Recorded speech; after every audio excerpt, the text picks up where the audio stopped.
What's up, everybody? Welcome to episode 3 of the TRAK Podcast. I'm the Rook. I'm joined by the Kid. Welcome, man. It's a good Friday. We got some good weather in. The sun is finally out, which is great news. About damn time. It's about damn time. Y'all can see how pale I am right now. I'm trying to get a little sun. Yeah, we're trying to go to the pool later and get a little tan on, Yeah, with the UV of -5 right now, I think we're doing a good job. It's good to see the sun. Good to see you guys. Hopefully you guys will enjoy this episode. We got a lot of entertaining segments for you guys, including some breaking news in the NBA, which we have not really gotten to talk about yet on this podcast. So we're excited to do that. We got some exciting new entertainment segments. We got a new way of doing our ADP entertainment segment, which I think you guys will understand better and enjoy better. So tune in for those. They'll be listed at the bottom. That way you guys can keep track of what we're talking about. Like I said, this is episode 3. So our first segment, we're going to talk about the Woj bomb that happened yesterday. We were ready for that. Woj bomb! I don't know if I'm more ready for Woj bombs or if I'm more ready for Oppenheimer bombs. I mean, one of the two, because they're on one hand, you got an atomic bomb that'll end a war. And on the second hand, you've got Woj bombs, NBA news. What does this have to do? Every Woj bomb that drops affects LeBron's legacy. Well, Woj bomb, can destroy the whole NBA. So, with everything that can happen with all this news, all these players going different places, that can destroy the NBA. And we don't, that's probably worse than a nuclear war. But I mean, one could agree or more. So Kyrie Irving, if you don't know who he is, I'm sure you all know who it is if you listen to this podcast. He is the point guard, shooting guard for the Brooklyn Nets. And he has requested a trade as of yesterday. And so we're going to rumor about where do we think he's going to go. We got some possible inside leaks about where and what teams what will be interested, So the Suns, the Mavericks, and the Lakers, according to Shams, an NBA analyst, are some top priority destinations for Kyrie anti-Semitism Irving. What out of those 3 locations, what do you think is probably the most fitting location for Kyrie Irving? The most fitting location for Kyrie would be the Los Angeles Lakers. I'm not just saying that because I'm a Lakers fan. Or that it would affect LeBron's legacy in a more positive manner. If he goes somewhere else in the West, it could affect his legacy. But let's try to get some positive insight on his legacy. He has played with LeBron before. They won a championship. They went to 3 finals together. Very true. They went to 3 finals together. They played very well. When they play together, Kyrie is like one of those guys. He's he can be a Batman, but he fits more as like a Robin. If he's your second best player on the team, and especially scoring wise, like that's a pretty damn good team. If he goes to the Lakers would be the only team that actually right now have like a true big 3, preceding that they keep LeBron and AD, and they get Kyrie. They'll be the big 3. Well, it'll be interesting to see because AD's made of glass. I mean, he's basically the DeAndre Swift of the NBA currently.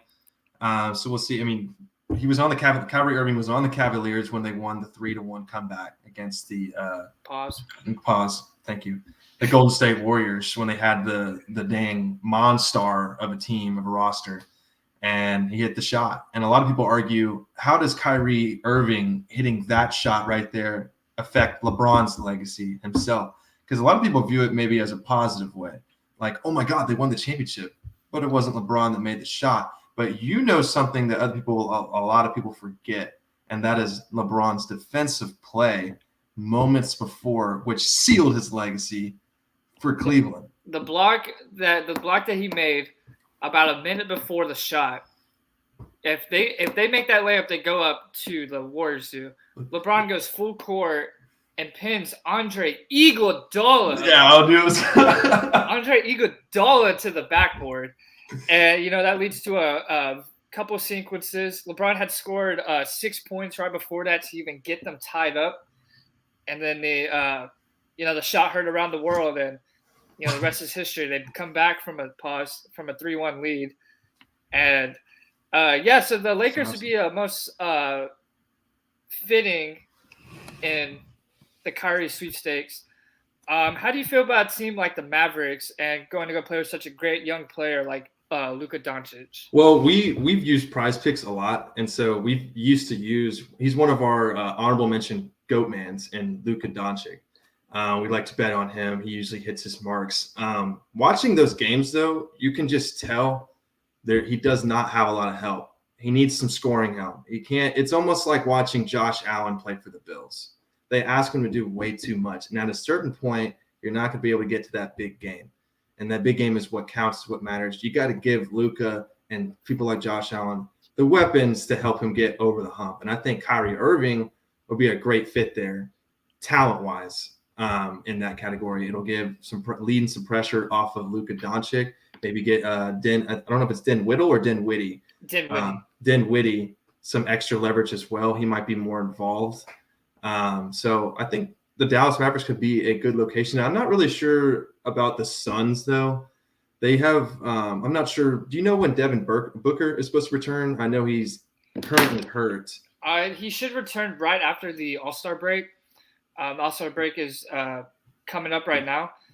And he's going to help out a lot. You know, they've been struggling without him. You know, it makes other people step up, such as Mikal Bridges, Torrey Craig, guys like that. DeAndre Ayton has to step up as well. Chris Paul was hurt out for a little bit.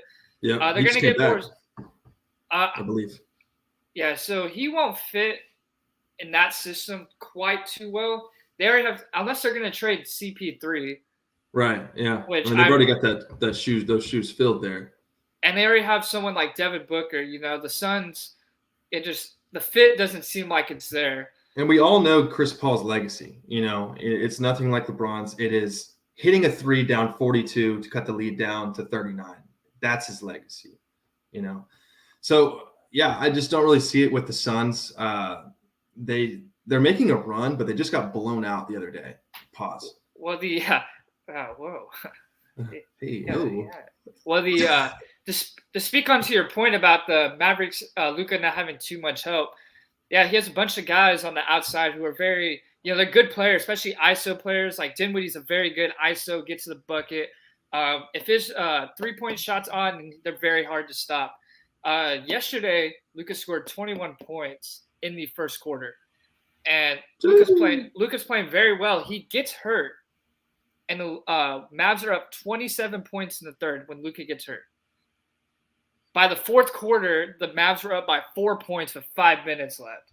It goes to show you that, Luka's not in there, it's not even just his scoring. It's him, distributing the ball, doing ISO, 1-2, rebounding. His defense isn't too hot, but he's hot. And pause. We just started. Okay. Double standards. Shut up. Hey, who did that? Yeah, so he with that fit, it would be a lot of help for them. They definitely Dinwiddie actually was traded to the Mavs from the Nets. Ironic. Yeah, is it going to be like a home reunion? Right.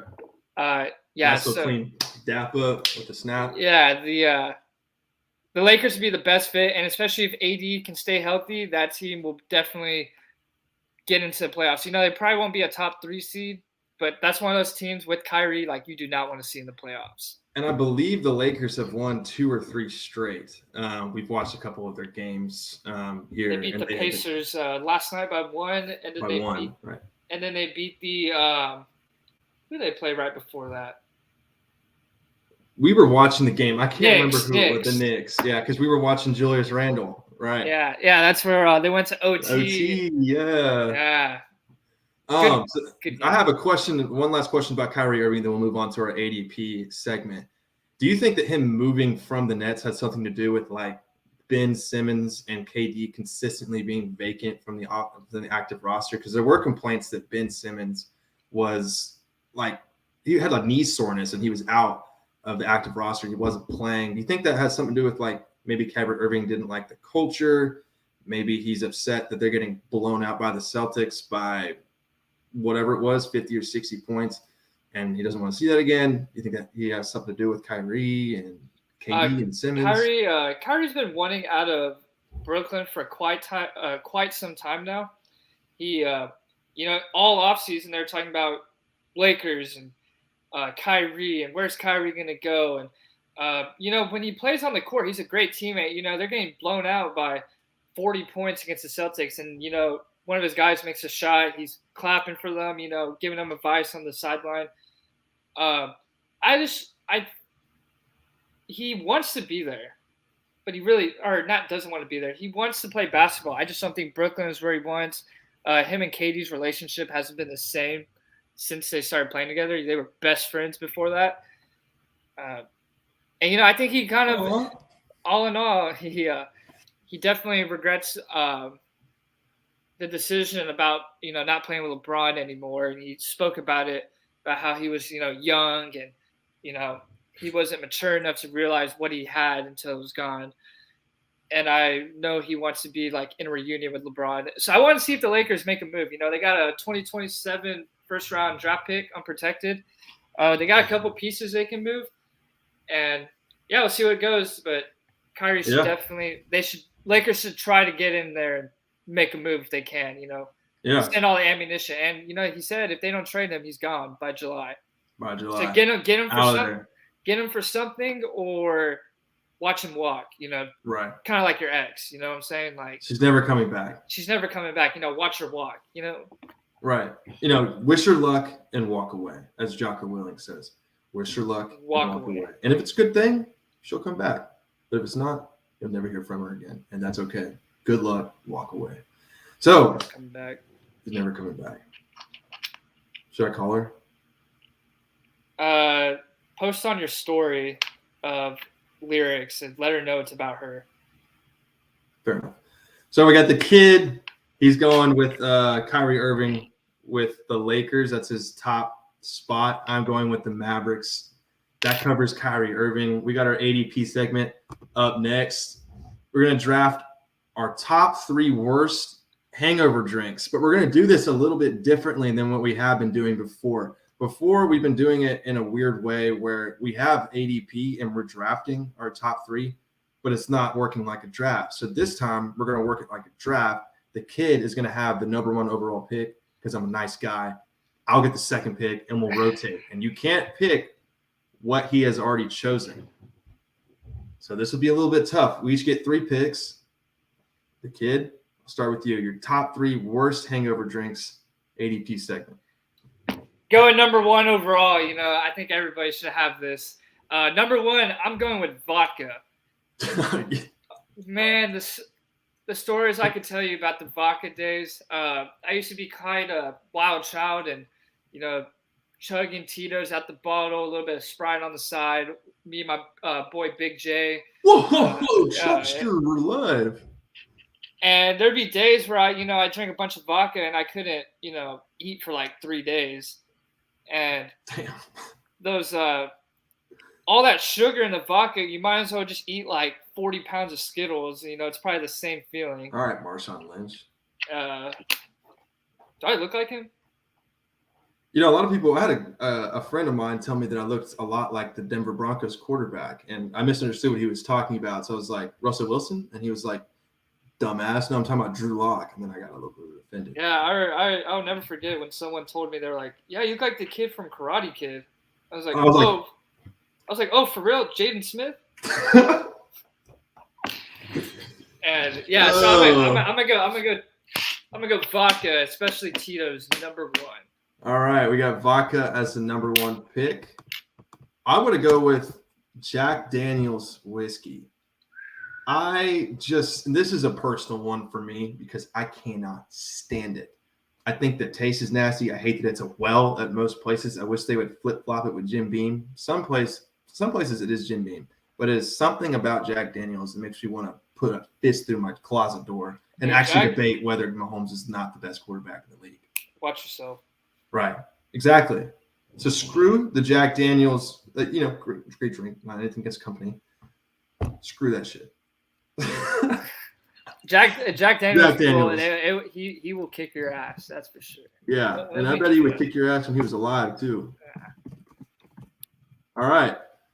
At number 2. Pick number 2.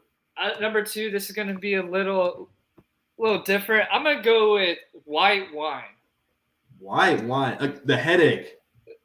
The headache. The headache is the worst with Why not red wine? Do you discriminate?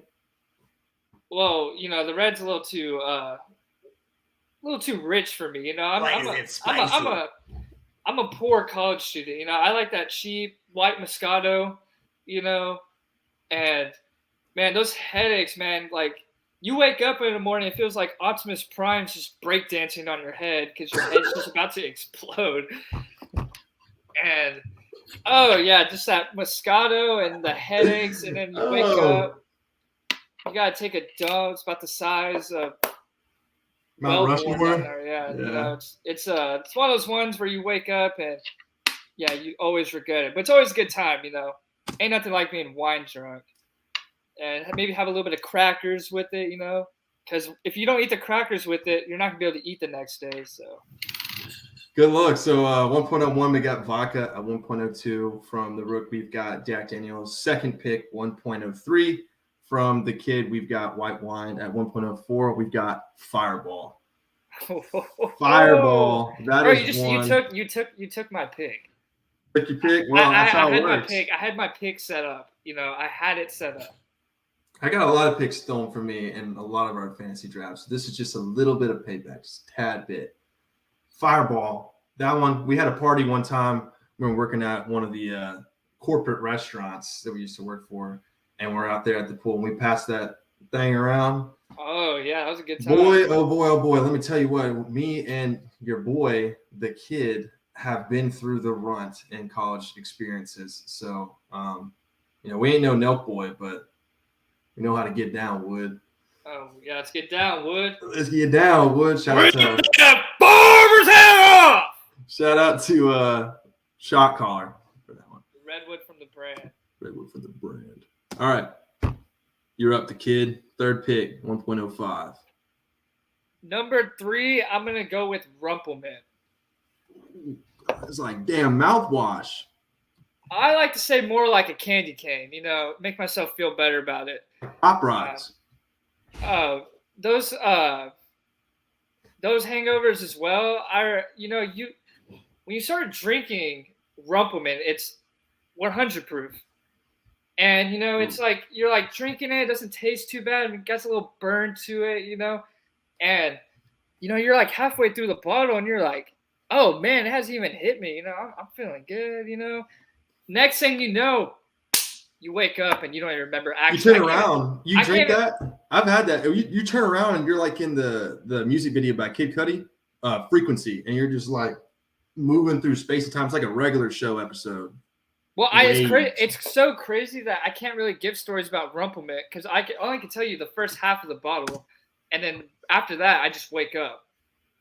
Yeah. And in my bed, my socks are on my head.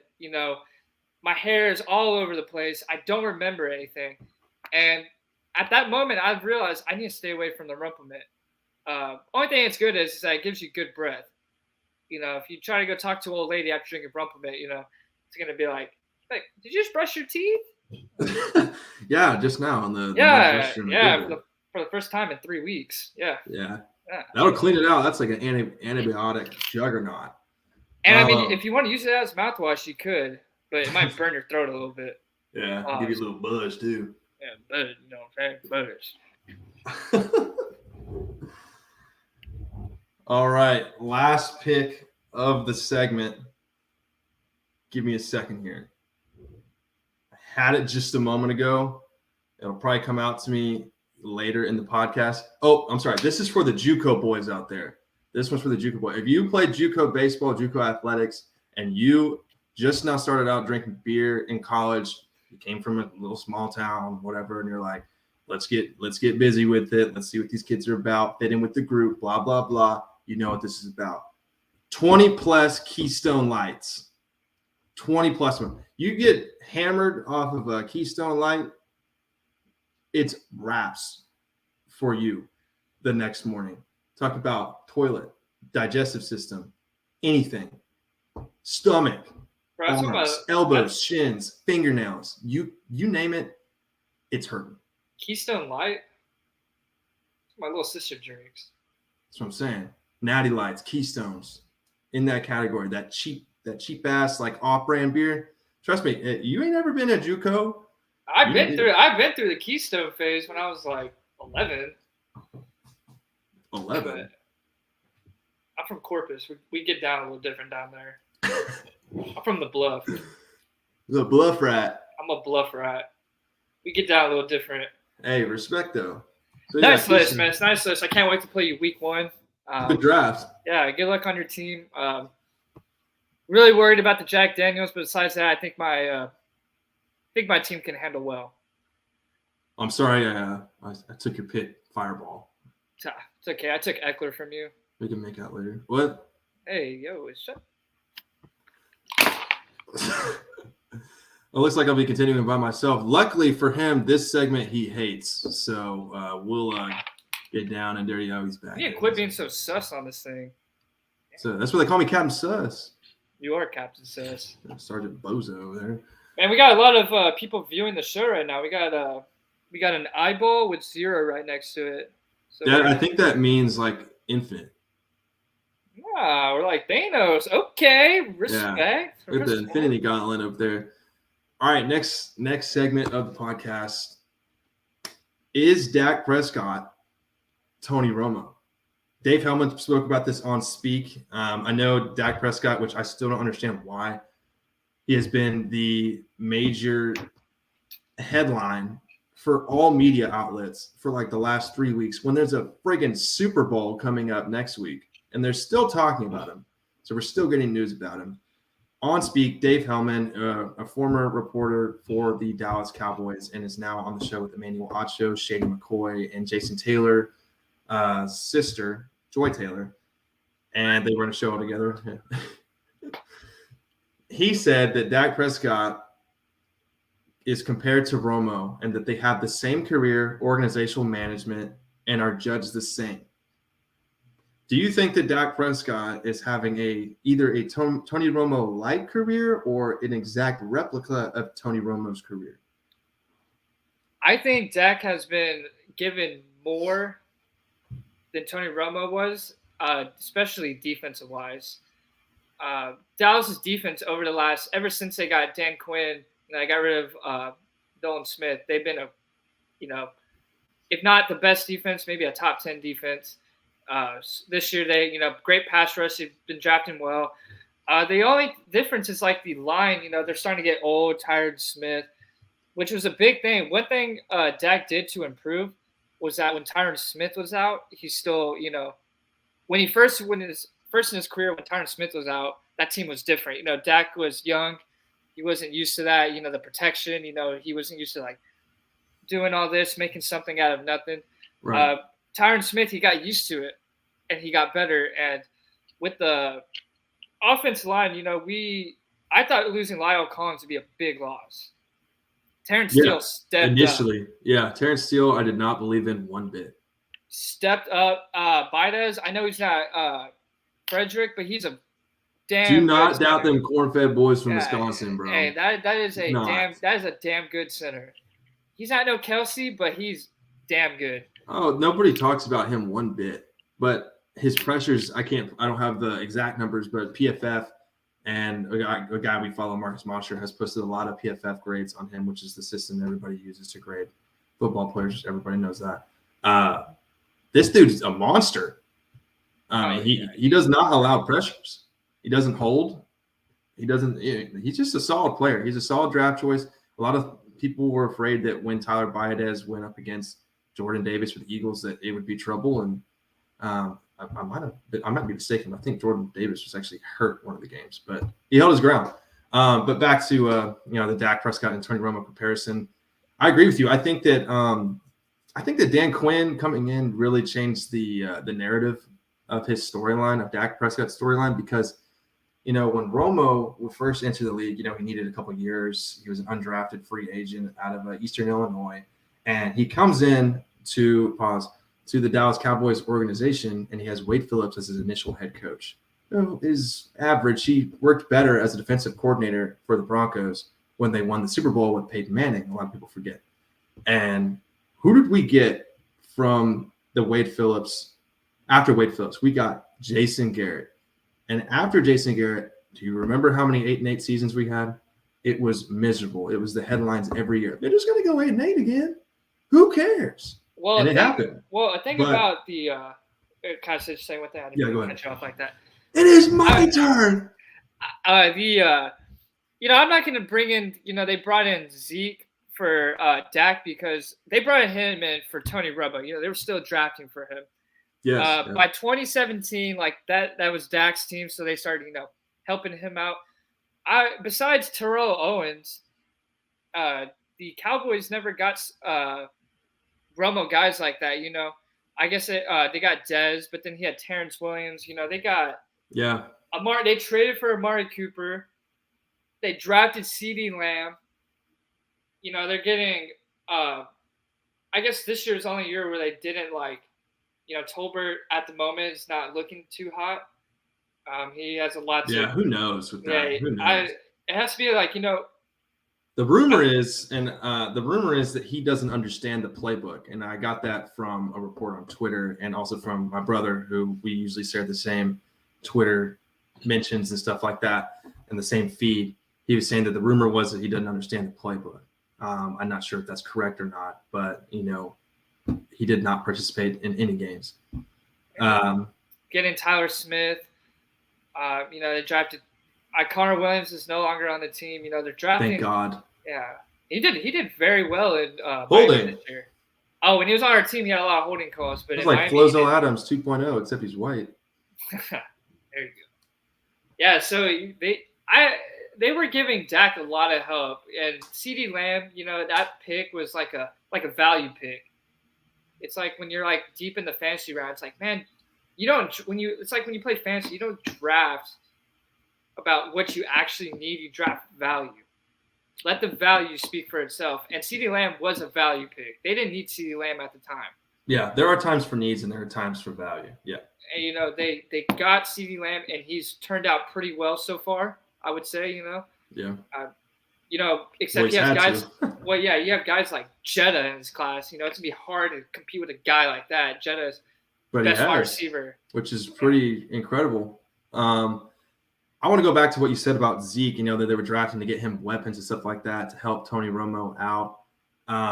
This around that time was just when the NFL was starting to move to a committee backfield system.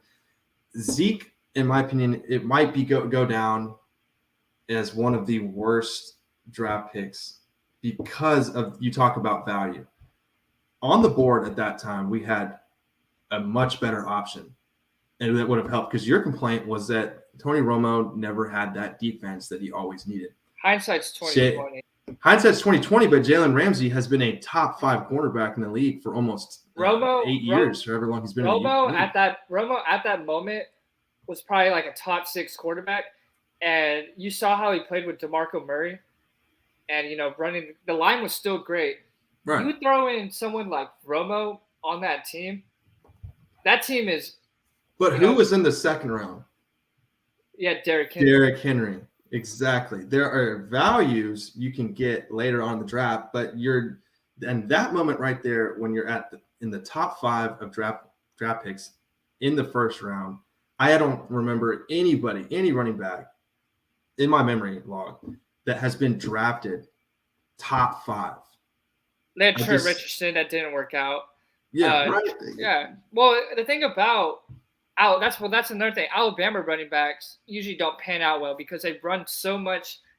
Until they got Tua and all those wide receivers, they were run heavy. They're getting they're rumbling, stumbling, bumbling for the entire year about 300 carries. These guys are getting out of high school, and all they're doing in high school is just running the ball. Then they go to college like Alabama, then they run the ball a lot. Derrick Henry, by the metrics, should not still be going. It's actually amazing how he actually still is. Yeah, if you look at Zeke's career, you can say the same thing. It's like, wow, it's a miracle that he's still. So yeah, moving. Hindsight's 2020. They weren't expecting Romo to break his back, preseason and he played 3 more snaps after that. Which is why they drafted Dak Prescott, which is what they're doing again this year with Max Duggan reportedly. Dak Prescott was definitely a value pick. Which Yes. when I saw the pick, I remember when I walked in the living room, I was like coming back to my friend's house, and I saw Cowboys have drafted Dak Prescott, and I was like, that's a good pick, 4th round. This guy had his team as the number 1 team in the country. Yeah. He played like a Heisman until he played Alabama. It was a great value pick. No one was expecting him to have to come in that early, and if. Like I said, hindsight's 20/20. Ramsey. I wanted Ramsey. I really did. I wanted Ramsey as well. And it's at that time, it's a growing league. They had Des Bryant, Terrence Williams. A lot of people give a lot of shit to him. I liked him. I thought he was, better than Gallup.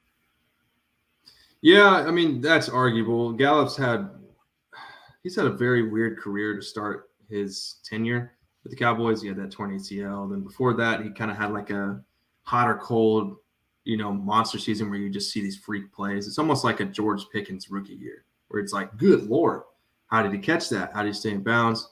But to get back on track, what's up? One more question. If Jalen Ramsey was not on the board and Joey Bosa was not on the board and the Cowboys are at the 4th pick, who are you taking? Well, it depends on who went in front of Zeke. Well, it's like it was Bosa, Jalen Ramsey, and then it was Carson Wentz. Or let's just say it was Carson or Goff, Ramsey, then it was Joey Bosa. I'd have to see the list. I mean, if Jalen Ramsey, what position would you have gone? As I'm saying, knowing what the Cowboys needed, we had a pretty damn good offensive line. I would have wanted either traded back to get a wide receiver because I would have wanted somebody other than Terrence Williams or Cole Beasley at that time. And Des Bryant, I think that year or the year after, began to experience problems with his foot. That was Dak's second year. Yeah. So I think that getting Dez some help that year would have helped. I'm not sure who was on the board that year. I can't remember who was in the 2016 class. But if the value was not there for what I needed, I definitely would not, in a million years, I would not draft a running back top 5. I just wouldn't. I just don't think that's – because then you got to pay him first-round money. It's like Bijan Robinson. I got it right this time. It's like Bijan Robinson this year. Do we really want to draft him first round and pay another running back first round money when we're going to have to either take Zeke's dead money if we cut him, which is like $11 million, I think, or keep him another year or trade him or whatever and take the $17 million cap hit, I believe is what it is. It's like we're about to find out what the running back market is going to be moving forward with Saquon and Josh Jacobs about to be paid. Going from that, we're gonna see. Okay, is it gonna be like more than Zeke? Are they doing less now? Like, what are running backs going to get paid? And Saquon's about to set the market for low or high.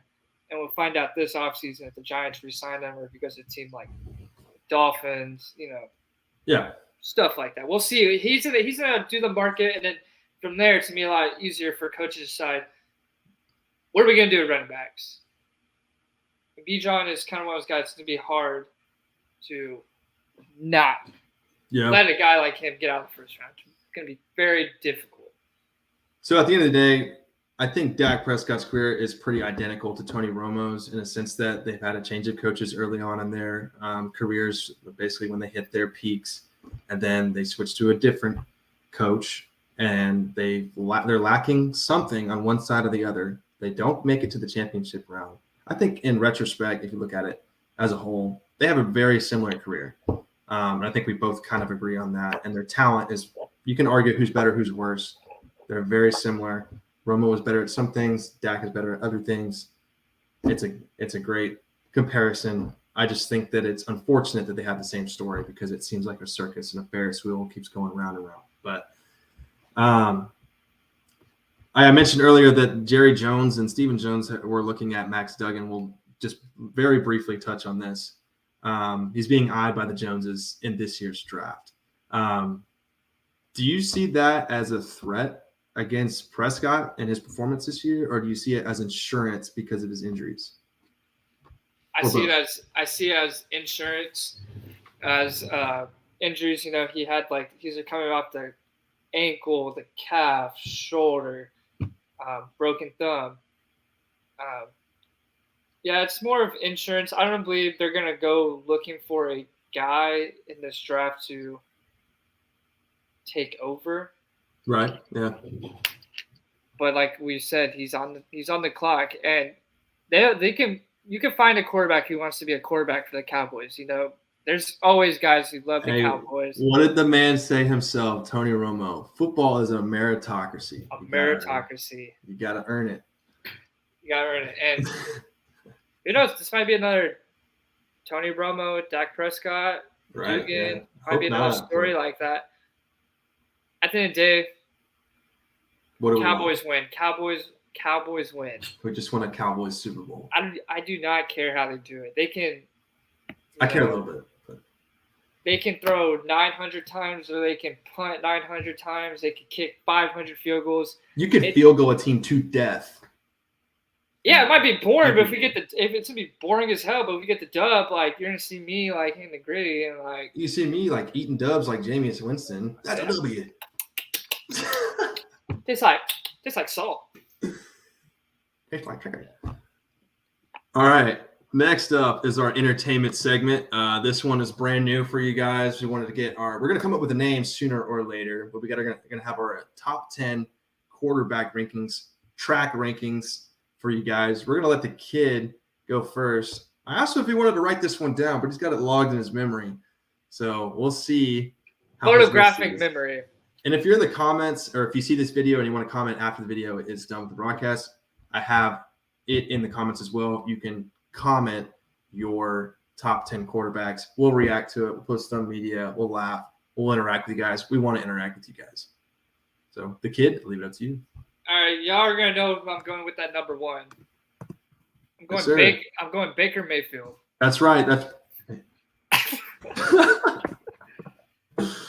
Sorry, Baker. You will not be making this list. No disrespect towards you. You just that in my top 10. So, question. I don't want to get you out of rhythm here. Do you want to go from 1 to 10 or 10 to 1? I'm gonna go 1 to 10. Got it. Okay, I'll flip it. I'm gonna go 10. Yeah, well, 10 to 1 for me. Doing it in my head, it's like doing the ABCs backwards. I'm gonna get confused. Facts. That's a good way of looking at it. Yeah, I'm gonna get my. I got it straight down ABCD, but if I start going ZY, F, T, whatever, I'm getting confused. Yeah, straight like my sexuality. All right, let's get it. Number 1, my homeboy. My homies. Sorry. My homies. Number 2. We're going Josh Allen of the Buffalo Bills. All right. Yeah. Number 3, I'm going Herbie. Ooh, interesting. Justin Herbert, number 3. No recency bias. Number 4 is going to shake a lot of people if they're listening. Oh, I already know then. I already know who it is. I'm going Trevor Lawrence.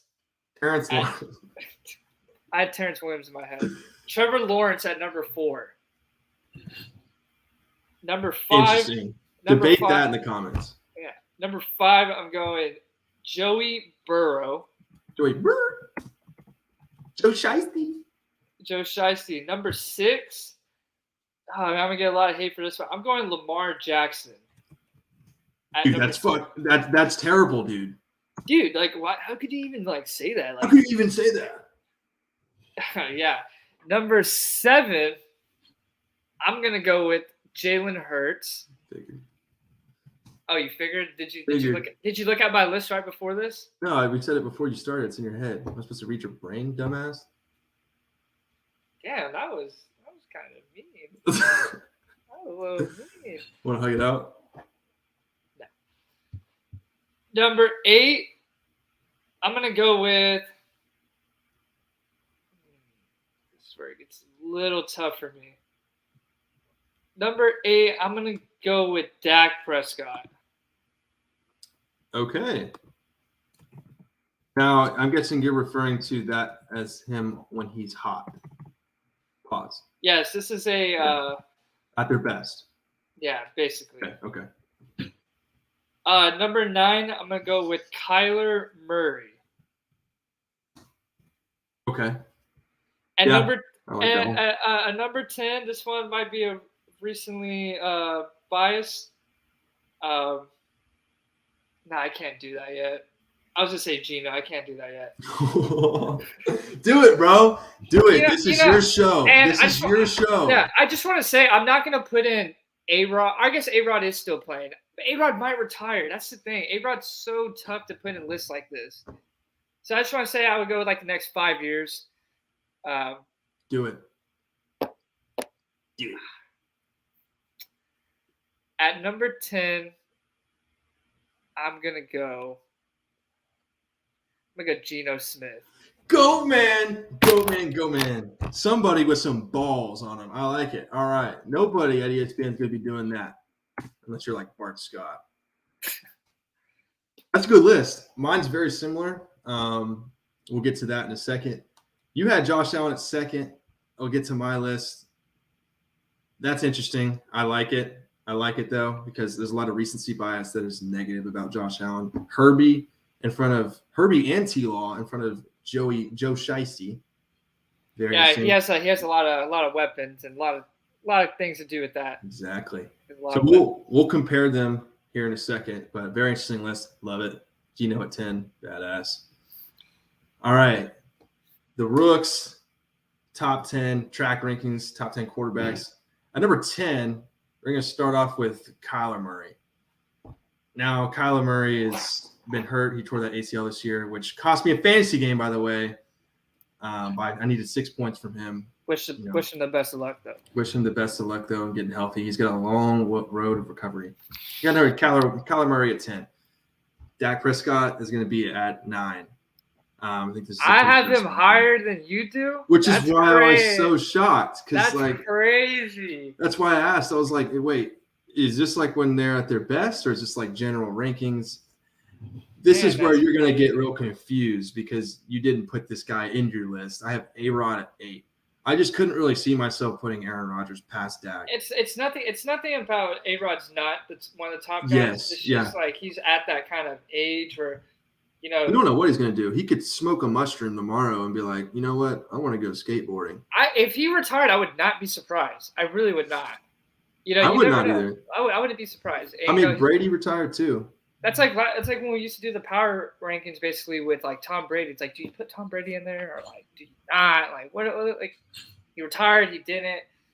A-Rod feels like he's one of those guys. But if A-Rod is playing for sure, he's in my top 10. Respect. Number 7, I've got Jalen Hurts. Now, this is basically from a peak season. We've seen him basically play at his best that he's probably ever going to play this year. So I had to put him in the top 10. Right before him, this is where our list gets very similar, is Lamar Jackson. And we'll get to talk about that in a second. Trevor Lawrence at number 5. I almost wanted to put him at 4, but I kept him at 5. Justin Herbie at 4. You got Burrow over Herbert? I do, and that's just because of his Crazy. playoff resume. I just think that he shows up in the clutch, and he's had more opportunities to do it than Herbert, and we don't have enough on Herbert besides knowing that he's a freak athlete to know if he's, ready to go. And unfortunately, he's got Kellen Moore. Hopefully, Kellen Moore just snaps out of it and goes AWOL over there and lights their charges up their Chargers offense. Hey, wait, can I just say one thing? Isn't Jimmy G like 4-2 in the playoffs? Is he something like that? Yeah, he is. But we all know who isn't Blake Bortles. Doesn't Blake Bortles have more wins? That's what I'm saying about the the playoff resume. Like, it's like a team thing. Like, but what were his stats? What were Jimmy G's stats? I remember they only threw the ball like 10 times against the Green Bay Packers. Oh, it was worse. It was 8 times. I'm talking Joey Burrow has performed well in the playoffs. What nobody wants to talk about is how Dak Prescott's stats line up with Joe Burrow's. No one wants to talk about it. That's playoff stats. No one wants to talk about it. But I know. That's why I don't go off stats, Rid. Exactly. Talking It's about tough. playoffs. I I don't can't go go off stats. I can't go off win-loss record. Everything's a team game. But Jimmy G has worked. like T-Law. Where do we judge quarterbacks? No, then? like a lot of people aren't gonna have T-Law for even the top 5 because they're like, oh, this blah blah blah. But if you just actually watch the game, you'll see. You just watch him play. Watch what he's working with. Christian Kirk is not by league standards a number 1 wide receiver. Yeah, borderline 1, top like wide receiver 2. Yeah, and that's no knock on him. It's just Calvin Ridley's gonna go, and you're gonna see a big improvement with Terrence. Trevor Lawrence. You're gonna see a big improvement with Calvin Ridley if he plays next year to open up more for everybody else. If they bring back Evan Ingram, T-Law is definitely that guy. I get a lot of arguments about him. I think people are jealous of his hair because he's sunshine. Sunshine. Yeah, he's a good quarterback. Yeah, so number 2, that was 3 was Burrow. Number 2, I have Josh Allen, and he's just one of those freaks. And then number 1, I have Patrick Mahomes.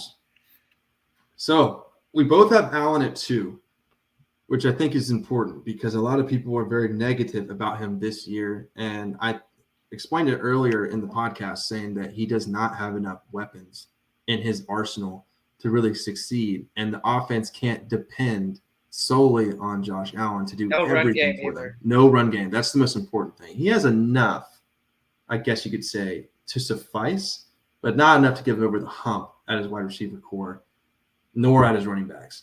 It's kind of hard. It's kind of hard to run a play fake when you don't trust a running back to do anything. Yeah, the play fake is Josh Allen.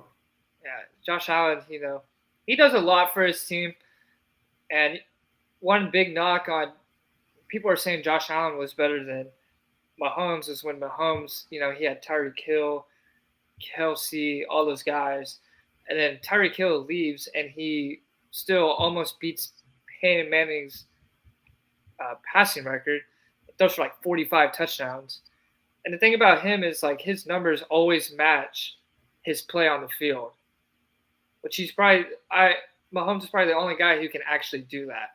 Yeah. If he throws for 200 yards, you're probably gonna be like, yeah, he played like shit. But you watch him throw for like 400, you're gonna be like, wow, he did that in like 3 quarters. But you watch the game, you get educated. Yeah, it all makes sense. It's like with these lists, you gotta watch it. You can't just start throwing in numbers. There's times to throw in numbers, but if all your bases are off just numbers, it's not gonna do anything. Your eyes, a box score can only tell you so much. Your eyes will tell you more if you watch the games. You know what I really wanted to do that nobody else really wanted to do, or even think about? Throwing Jared Goff at 10. Hey, I don't get the Jared Goff hate either. I was very, very close to doing that. I was looking at number 10, and I said, shoot. No, I'd put Kirk Cousins at 10 before I put Jared Goff. That's kind of what stopped me. I was like, well, Kirk Cousins, Derek Carr, I'm not sure. But all right, those are our top 10 quarterbacks for our entertainment segment. I'm going to post both the kids' picks and the Rooks picks on our TikTok, Instagram, and Twitter so that way you guys can engage, interact, or you can leave a comment on our YouTube about it as well. Next, let's tag out Burgers and Blitzes in it. Oh yeah, he's gonna go AWOL. I want to tag him in it. Dak Prescott's number 1 quarterback of all time. I'll tell you what, I don't ever disrespect him. Justin Herbert's blah blah blah. Yeah. Hey, he might watch this podcast. Shoot, he wants to join a podcast. He can get on this podcast, Yeah, Burgers and Blitzes want to get. Him, Marcus Mosher.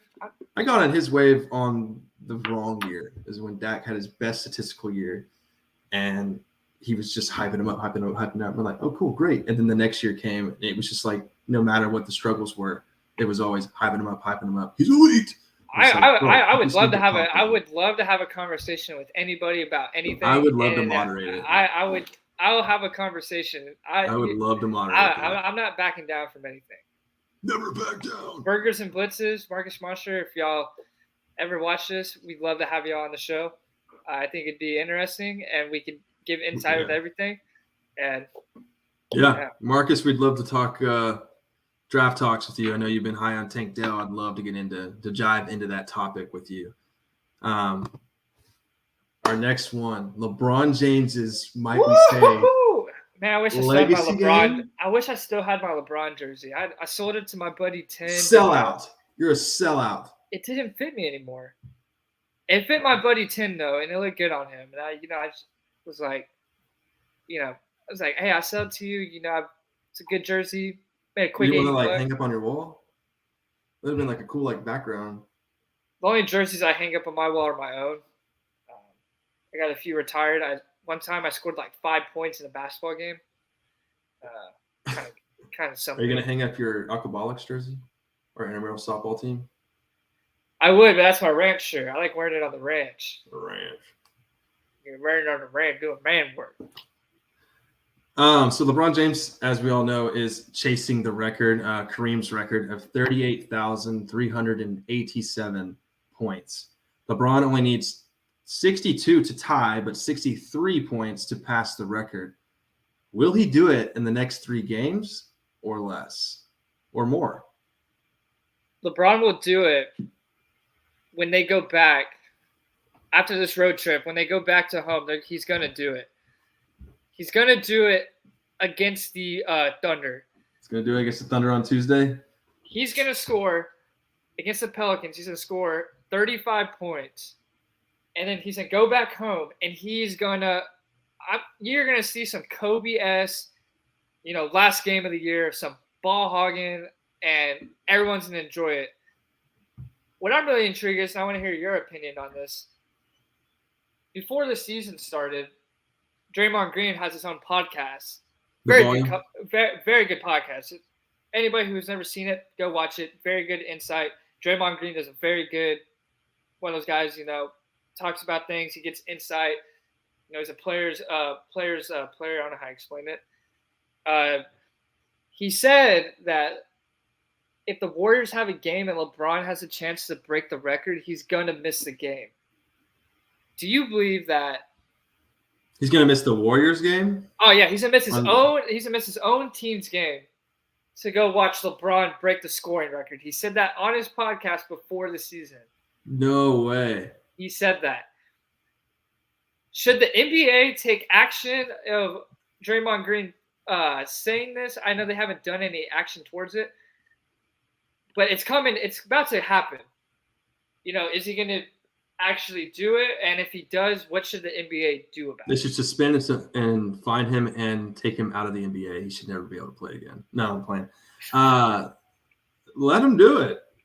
I mean, if it shouldn't be, this is like a president making some executive order, but the states actually have control of it. It should be up to the smaller organizations like the Golden State Warriors and Steve Kerr giving him permission to go watch, LeBron break the record.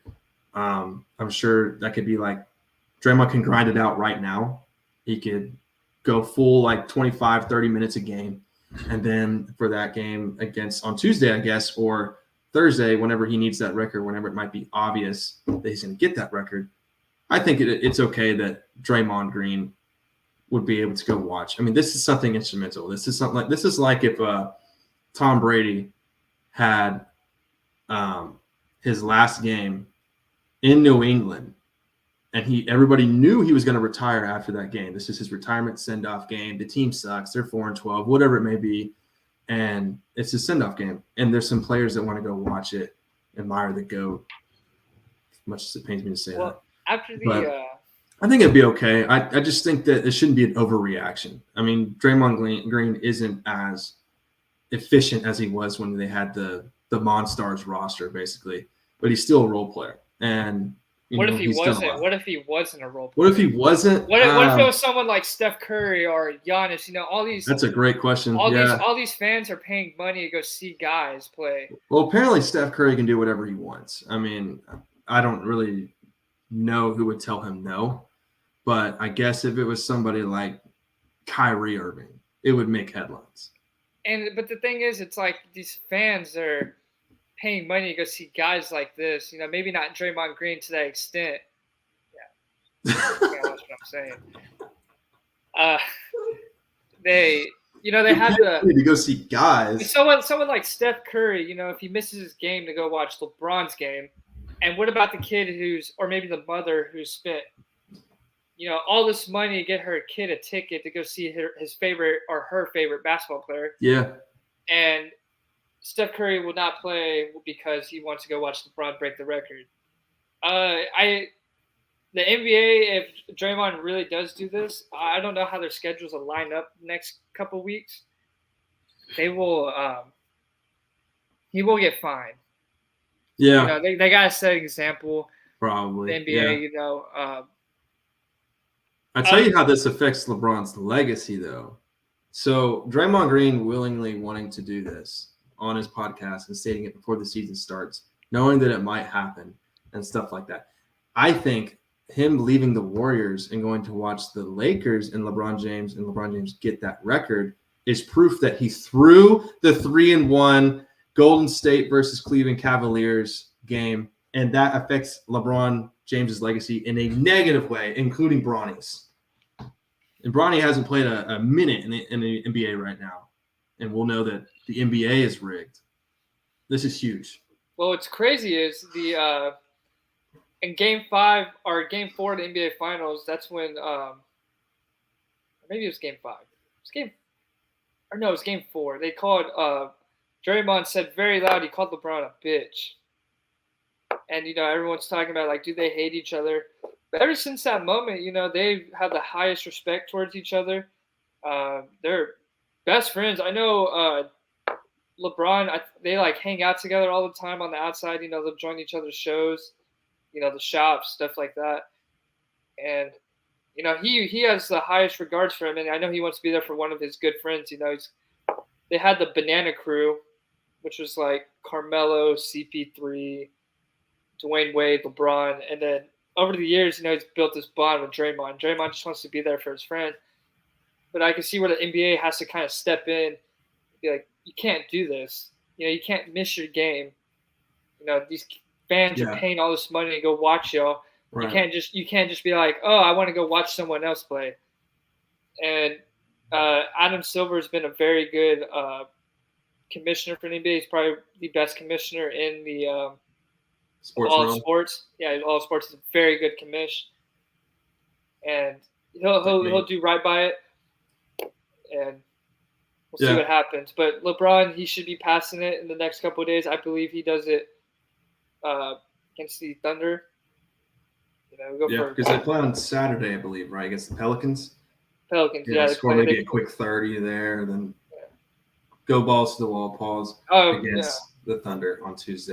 Get the record home. I'm going 35 against the Pelicans. 35 against the Pelicans. I'm going 35 against the Pelicans, and he breaks the record Tuesday against the Thunder at home. You heard it here first from the kid. All right, we got some upcoming announcements for you guys. We dropped a live video yesterday on our YouTube, just kind of like a talking shop sort of deal. We wanted to tell you guys who we were, what we're about, what our goal is, who do we want to be sponsored by in the future. Are we looking for sponsors anyhow? How did we get started? Where did we get the name? Everything, all of it. We explained it on our YouTube. You can go check it out. It's about 30 minutes. The first 10 to 15, 20 minutes roughly is about who we are. And then we start getting some comments. We go into some Dallas Cowboys news, of course. We have some upcoming guests for you guys, and we really want to incorporate more voices in this podcast. And we've had some target guests for quite a while. We wanted to get acquainted on this podcast so that we can add more people and add more discussion. That way you guys can engage more. You guys have more content, and you guys have more stuff to talk about because we're trying to entertain you guys. So we got 2 confirmed upcoming guests, dates to be announced later. Number 1 is going to be Ryan May. He's going to be on the podcast sooner rather than later, date to be determined. And our medical guy, a.k.a. Cuzzo Zaddy, Jacob Clark, is going to join our podcast eventually. Dates to be determined. So we got 2 guests lined up for you guys. You get to meet our medical guy, another Dak Seipel, as we call him, an analyst. He played football at Sam for 2 years. Jacob's a medical trainer, athletic trainer, in Tyler, Texas. And we'll get to hear from an alternative opinion for the first time. So you guys join in for that, and I promise you it'll be a fun experience. Any closing remarks, the kid? I am not a part of the DAC cycles. We have a group chat, but I'm fair enough. They're my friends, though. I love. We have a group guys. Chat, but yeah, I love those guys. But to be fair, it's called DC4L. It's Cowboys Nation in there, but I'm not part of the disciples. I'm the DAC disciples. Whatever. I don't even know how to say it. But that's about all I gotta say. All right, more guests incoming, more content. We're gonna get better and better with every episode. We can't wait to get started. Thanks for joining. This is episode 3 of the Rook and The Kid podcast. Thanks for listening. Subscribe to our YouTube at the TRAK Podcast. Follow us on TikTok, Instagram, and Twitter. The link is in the bio. All right. Have you all a good weekend, fellas. Have a good weekend. Stay safe out there.